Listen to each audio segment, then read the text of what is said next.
Welcome to Daily Current Affair. Today is 9th of January 2023. The question is India's first inclusion festival purple fest begins इन, हमने कुछ दिन पहले पढ़ा था कि जो पर्पल फेस्ट है वो कहाँ पे होगा, गोवा में होगा। तो ये स्टार्ट होने वाला है। ठीक है, ये फर्स्ट इंक्लूजन फेस्टिवल है। इंक्लूजन फेस्टिवल का मतलब क्या होता है? इंक्लूजन का मतलब होता है कि हमने सारे जो लोग हैं उनको एक साथ लाना है। लाइक वो किसी भी रेस के हो, किसी भी जेंडर के हो, मेल फीमेल ट्रांसजेंडर, किसी भी डिसेबिलिटी के हो, चाहे डिसेबल पर्सन हो चाहे ना डिसेबल पर्सन हो, मेडिकली अनफिट हो या कुछ और पीपल हो, मतलब कि जितने भी लोग हैं उनको एक साथ एक मंच पे लाना। ठीक है, उनको एक साथ लगाना, एक यूनिटी बनाना, उसको बोलते हैं हम इंक्लूजन। तो ये इंडिया का पहला इंक्लूजन फेस्टिवल है जो कि गोवा में हो रहा है। उसका नाम है पर्पल फेस्ट। एम क्या है इसका? The purple fest is the first festival of its kind in Goa में हो रहा है क्योंकि पहला इंक्लूजन फेस्टिवल है। कोई भी पर्सन इसमें आ सकता है, कोई भी डिसेबिलिटी वाला, कोई भी सेक्स वाला, कोई भी रेस हो। ठीक है, it is an inclusive event that aims highlight how we can work together, मतलब कि हम एक दूसरे के साथ मिलकर किस तरह से काम कर सकते हैं और वर्ल्ड को आगे ले जा सकते हैं और इंडिया को आगे ले जा सकते हैं। द इवेंट इंक्लूड्स पैनल इसमें बहुत सारी पैनल डिस्कशन होगी, आर्टिस्टिक लाइव परफॉर्मेंस होगी, लार्ज डिस्प्ले पे ये शो किया जाएगा। ठीक है, तो ये सारी की सारी एक्टिविटीज़ जो इसमें होगी, जो कि कहाँ पे हो रहा है? Purple fest, that is Goa. It is India's first inclusion festival. Who launched the theme of Y20 Summit logo and website in the curtain raiser event of Y20 Summit India in New Delhi। तो Y20 Summit का जो curtain raiser हो रहा था वो कहाँ पे हो रहा था? न्यू दिल्ली में हो रहा था। ठीक है, तो अनुराग ठाकुर जी ने क्या किया है, उन्होंने क्या किया, उन्होंने इसका लोगो जो है वो लॉन्च किया। इसकी एक वेबसाइट है उसको लॉन्च किया और इसकी जो थीम है वो भी इसको लॉन्च किया है। तो Y20 का मतलब क्या है? यूथ 20, मतलब कि जो G20 के जितने भी देश हैं ना, G20 के कितने देश हैं? 20 देश हैं। तो उन 20 देशों के जो यूथ हैं, ठीक है, उनको आगे लाने के लिए जो है ये Y20 समिट 2023 जो है वो स्टार्ट किया गया है। ठीक है, इसके बारे में क्या है? इसका मतलब है Y20 is the official youth engagement group of G20। So G20 के जितने भी देश हैं उनके जितने भी यूथ हैं, ठीक है, वो आगे आएंगे ताकि वो क्या करेंगे, जो जितने भी ज़्यादा यूथ हो ना वो क्या करेंगे, देश को आगे ले जाने का काम बहुत अच्छी तरह से करते हैं यूथ। ठीक है, और ये एक तरह का प्लेटफॉर्म प्रोवाइड करेगा जो नौजवान लोग हैं अपने विजन को शो करने के लिए कि वो क्या चाहते हैं, आप किस तरह का फ्यूचर चाहते हैं, अपन किस तरह के व्यूज़ हैं। ठीक है, G20 में किस तरह की बातें होनी चाहिए, किस तरह के काम होने चाहिए। तो ये Y20 का एक समिट था। ठीक है, तो it is the process of bringing together the youth leader, जितने भी लीडर्स हैं, जो यंग लीडर्स हैं, उनको एक साथ लाना। इनमें डिस्कशन होगी, डिबेट होगी, जितने भी हमारे पास चैलेंजेस हैं पूरे वर्ल्ड में उनको सॉल्व किया जाना, उनके ऊपर बात की जाएगी और उनको सॉल्व करने का प्रयास किया जाएगा। तो अनुराग ठाकुर ने क्या क्या बोला? इसकी जो थीम है Y20 की, future of work, industries 4.0, industries लाना, इनोवेशन करना, 21st सेंचुरी के स्किल्स एंड डेवलपमेंट करना लोगों के बीच में। ठीक है, दूसरा हमारे पास सबसे अच्छा है climate change and disaster risk reduction. आजकल क्लाइमेट बहुत ज़्यादा चेंज हो रहा है और डिजास्टर बहुत ज़्यादा आ रहे हैं, तो उनको कम करना। ठीक है, उसके बाद पीस बिल्डिंग, जिस तरह से हमारे पास बहुत सारे क्या हो रहे हैं, वॉर हो रहे हैं, उनको ख़त्म करना, पीस लाना पूरे वर्ल्ड में। और शेयर्ड फ्यूचर, मतलब कि एक तरह का जो यूथ है ना वो एक तरह का बहुत ही अच्छा काम करते हैं ये सारे के सारे, अगर हमने फीचर्स इम्प्लीमेंट करने हो। ठीक है, तो इसी के लिए Y20 जो है वो ऑर्गेनाइज़ किया जा रहा है। ठीक है, यूथ इन डेमोक्रेसी, डेमोक्रेसी में भी यूथ आने चाहिए, गवर्नेंस में भी यूथ आने चाहिए, हेल्थ में भी यूथ आने चाहिए और स्पोर्ट्स में भी यूथ आने चाहिए। तो इस तरह का जो है हमारे पास ये इन्वायरमेंट क्रिएट कर रहे हैं Y20 समिट, जो कि कहाँ पे हो रहा है? इंडिया में, न्यू दिल्ली में। India surprises dash to become third largest auto market in the world. ठीक है, तो ग्लोबली इंडिया की रैंक अब ऑटोमोबाइल के क्षेत्र में भी तीसरे नंबर पे आ गई है। पहले हम चौथे नंबर पे थे, अब पहले नंबर पे है चाइना, दूसरे पे यूनाइटेड स्टेट ऑफ अमेरिका, तीसरे पे इंडिया, चौथे पे है जापान, पांचवें पे है जर्मनी। पहले इंडिया चौथे नंबर पे था, जापान से पीछे, बट इस साल क्या है, इंडिया ने जापान को भी पीछे छोड़ दिया है। तो आंसर इज सी, जापान। तो इंडिया की जो टोटल सेल है ना इस बार वो है 4.4 मिलियन यूनिट्स। ठीक है, 4.4 मिलियन जो कार्स हैं या ऑटोमोबाइल है, कार्स है, व्हीकल्स जितने भी है वो बेची है इंडिया ने 4.25 या 4.4 के आसपास मिलियंस 4.4 मिलियन यूनिट्स, ठीक है। और चाइना ने 24.8 मिलियन बेचा है और यूएसए ने 13.8 मिलियन बेचा है। बट जापान थोड़ा सा पीछे रह गया, 4.2 मिलियन जो है उन्होंने सोल्ड किया है जापान में, ठीक है। तो इंडिया की सबसे ज़्यादा जो लार्जेस्ट कार मेकर है, जो सबसे ज़्यादा बड़ी कार बनाती है, उनकी ही सबसे ज़्यादा सेल हुई है। मारुति सुजुकी की ने सबसे ज़्यादा जो है सेल की है, तभी हम 4.25 और 4.4 कर दो, 4.4 मिलियन यूनिट्स जो है बेच पाए हैं। और ये ग्रोथ है, परसेंटेज ग्रोथ है इंडिया की, ये बहुत ही ज़्यादा ग्रोथ है, 23.40% की ये ग्रोथ है, जो कि सबसे ज़्यादा ग्रोथ है वर्ल्ड में। Which city to host first ever formula E world championship race, ठीक है, दैट इज़ हैदराबाद। इंडिया में ये पहली बार हो रहा है। और कहाँ पे हो रहा है? फर्स्ट एवर फार्मूला ई मतलब इलेक्ट्रिक जो गाड़ियाँ होंगी, इलेक्ट्रिक इस तरह की गाड़ियाँ होंगी जिनकी एक रेस होगी, फार्मूला रेसिंग होगी, ठीक है। उसकी एक वर्ल्ड चैम्पियनशिप होगी जो कि कहाँ पे हो रही है? हैदराबाद में हो रही है, ठीक है। ये फर्स्ट एवर है FIA formula E world championship race in India, ठीक है। और कहाँ पे हो रही है? हैदराबाद में ये हो रही है। कब से? 11 फरवरी से ये स्टार्ट होगी, ठीक है। इसका मेन मोटिव क्या है? इसका मेन मोटिव ये है कि हमने इलेक्ट्रिक व्हीकल को ज़्यादा से ज़्यादा प्रेफरेंस देनी है, ताकि हम नेट जीरो कार्बन उत्सर्जन को जीरो कर सकें, ठीक है। इसकी दिशा में ये काम करेगा, ठीक है। और ये 11 फरवरी से स्टार्ट होगी। इसका जो ये 4th रेस होगी इसी सीज़न की, सीज़न 9 की। फार्मूला ई रेसिंग का सीज़न 9 चल रहा है और इसकी ये 4th रेस होगी। फर्स्ट 3 में मैक्सिको सिटी और रियाद में ये पहले से ही हो गई है, और ये 4th रेस है कहाँ पे? हैदराबाद में। Which country developed the Aadhaar-like platform for 9 countries called Modular Open Source Identity Platform, that is India। तो आपको पता है कि इंडिया के पास क्या है? आधार कार्ड है, ठीक है। आधार कार्ड के बेस पे ही कुछ दिन पहले आपने सुना था कि जो श्रीलंका है वो भी ऐसा बोल रहा था कि हमें भी जिस तरह से आधार कार्ड इंडिया में चल रहा है, हमें भी आधार कार्ड बना के दो, आधार कार्ड्स बना के दो हमारी जो जनता है उनके लिए।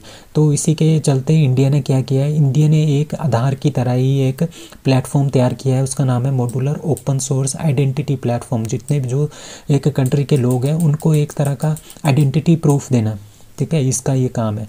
तो आपने याद रखना है MOCP इसका नाम है, modular open source identity platform, जो कि इंडिया 9 डिफरेंट कंट्रीज़ को आधार बनाएगी इसके बेस पे, ठीक है। कौन कौन सी कंट्री है? इंडिया फिलीपींस को भी आधार बनाएगा, मोरक्को को भी, श्रीलंका को भी, Uganda, Ethiopia, Republic of Guinea, Sierra Leone, Burkina Faso and Togolese Republic, ठीक है। इन सब को ये आधार कार्ड बनाएंगे। कौन सी स्कीम के under? Modular open source identity platform के अंडर ये बनेगा, ठीक है।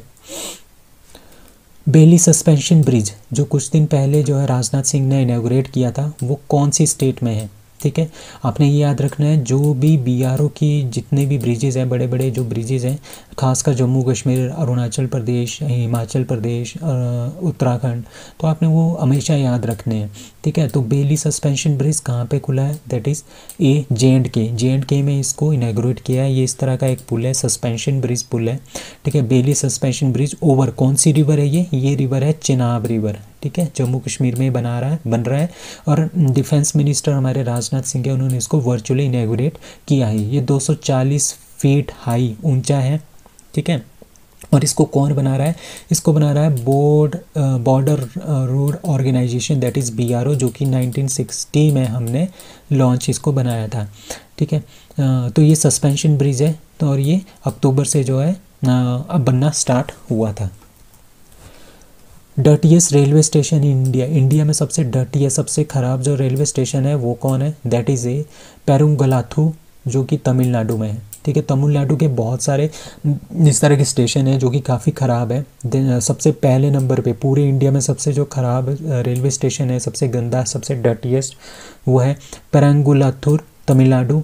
उसके बाद गुंडे तमिलनाडु, दिल्ली सदर बाज़ार तीसरे नंबर पे है, वेलाचेरी तमिलनाडु, गुडुवंचेरी तमिलनाडु, सिंगापुर मकोली तमिलनाडु, ओटापल्लम केरला, ठीक है, पजाकथंगल तमिलनाडु एंड अरियाकोट बिहार में, खुर्जा उत्तर प्रदेश में। तो ये सबसे जो हमारे पास डर्टीएस्ट हैं railway station, top 10 dirtiest railway station जो कि इंडिया के हैं। तो आपने इसमें याद रखना है, सबसे पहले नंबर पर पेरुथंगलाथु तमिलनाडु का।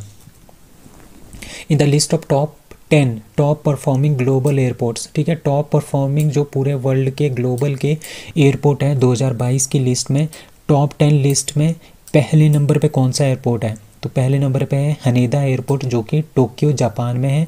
दूसरे नंबर है केम्पेगौड़ा इंटरनेशनल एयरपोर्ट जो कि बेंगलुरु इंडिया में है। सबसे अच्छी सर्विस है इनकी, सबसे बढ़िया यहाँ पे पूरा साफ़ सफाई भी है, सबसे अच्छी इनकी सर्विसेज भी है। तीसरे नंबर पे है साल्ट सिटी इंटरनेशनल एयरपोर्ट उता USA। तो ये जो रिपोर्ट है ये किसने जारी की है? इसका नाम है किरियम एविएशन, ठीक है। तो सबसे पहले नंबर पे है हैनेडा एयरपोर्ट टोक्यो जापान, दूसरे पे केम्पेगौड़ा इंटरनेशनल एयरपोर्ट जो कि इंडिया का है बेंगलुरु में, Salt Lake City that is Utah United State, Detroit Metropolitan Wayne County airport जो कि US का है, ठीक है। उसके बाद फिलिपीडिया इंटरनेशनल एयरपोर्ट जो कि US का है। उसके बाद US का ही एक और है। उसके बाद हमारे पास जो इंडिया का है वो है 7th नंबर पे Indira Gandhi international airport new Delhi. तो इस तरह के ये एयरपोर्ट्स हैं। और आपको जान के ये आश्चर्य होगा कि जो ये 10 के 10 एयरपोर्ट्स हैं इसमें एक भी यूरोप का नहीं है, ठीक है, यूरोप का इसमें एक भी नहीं है। तो एजुल एयरलाइंस जो ब्राज़ील की है वो वर्ल्ड वाइड लीडर बना है एयरपोर्ट्स में। और जो सबसे लो कॉस्ट एयरलाइन है वो है जापान की star flyer. The world first museum of plant leaf manuscripts established in that is B Thiruvananthapuram Kerala. सो तिरुवनंतपुरम केरला में जो पाम लीफ है, ठीक है, इससे जो पाम ऑयल लीव्स हैं, ठीक है, तो ये इसकी जो मैन्युस्क्रिप्ट है, इसके जो एक तरह का मैन्युस्क्रिप्ट का मतलब होता है कि इसके बारे में पूरी जानकारी लिखी होती है, ठीक है। इसका जो म्यूज़ियम है वो कहाँ पे बना है? वो केरला में इसका म्यूज़ियम बना है। वर्ल्ड का फर्स्ट है ये, ठीक है, वर्ल्ड का फर्स्ट, तो इंडिया का ऑटोमेटिकली फर्स्ट हो जाएगा, ठीक है। तो ये वर्ल्ड का फर्स्ट है। यहाँ पे हमारे पास 187 मैन्युस्क्रिप्ट रखी जाएंगी इस म्यूज़ियम में, ठीक है। और इसके बारे में जैसे एक पाम ऑयल लीफ है उसके बारे में कंप्लीट इन्फॉर्मेशन जो उसमें दी जाएगी। तो इस तरह के 187 मैन्युस्क्रिप्ट जो है यहाँ पे रखे जाएंगे, ठीक है।